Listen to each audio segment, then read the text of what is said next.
Concha ব্র্যান্ডের 180 লিটারের fridge, খুবই প্রিমিয়াম কোয়ালিটি আছে, ঠান্ডা পাবেন 100% ওকে আছে। ভিতরে একটু দেখান, সবকিছু কমপ্লিটলি ভালো আছে। এটা কনকা ব্র্যান্ডের প্রাইস ছিল 15,000, আজকে ভিডিও উপলক্ষে এটা প্রাইস দিচ্ছি মাত্র 12,000 টাকা। 12,000। হ্যাঁ, সিঙ্গার ব্র্যান্ডের 100 লিটারের একটা ফ্রিজ দেখাচ্ছি। যারা ছোট ডিপ ফ্রিজ চাচ্ছেন তাদের জন্য রয়েছে আমাদের এই ডিপ ফ্রিজটি।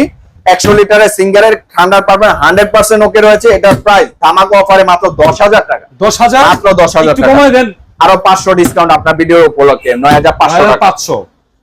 সিঙ্গার ব্র্যান্ডের 211 লিটারের একটা ফ্রিজ দেখাচ্ছি, যেটা কিনা নতুনের বিকল্প বলতে পারি। এতটা ফ্রেশ এবং প্রিমিয়াম কোয়ালিটি রয়েছে, গ্লাস ডোরে করা রয়েছে আমাদের এই ফ্রিজটি, অনেক ফ্রেশ একদম। ভিতরে সেই সাথে টেম্পার গ্লাস ব্যবহার করা রয়েছে, সেই সাথে ভিতরে চেম্বারটা 100% সবকিছু ফ্রেশ লুকে রয়েছে। তো এটা প্রাইস ছিল আমাদের 20,000 টাকা, আজকে ভিডিও উপলক্ষে এটা প্রাইস মাত্র 16,000 টাকা। 16,000, মাত্র 16,000 টাকা সিঙ্গারের 600 গ্যাসের ফ্রিজ। নাসির ভাই 15 করে দেই। দিলাম আপনার কথা অনুযায়ী 15তে এই সিঙ্গারের ফ্রিজ। আচ্ছা, আরেকটা ফ্রিজ দেখাতে যাচ্ছি, যেটা কিনা সিঙ্গারের 150 লিটার ফ্রিজ, কমপ্লিটলি ফ্রেশ আছে, সেই সাথে ঠান্ডা পাবেন 100% ওকে আছে। এই দেখেন চেম্বারটা দেখেন, টোটালি ফ্রেশ, একদম ফ্রেশ। হ্যাঁ। এটা ঠান্ডাটা 100 এর 100 রয়েছে, প্রাইস ছিল 15,000 টাকা, আজকে ভিডিও ব্লকে এটা প্রাইস মাত্র 12,000 টাকা। 12,000 টাকা, মাত্র 12,000 টাকা।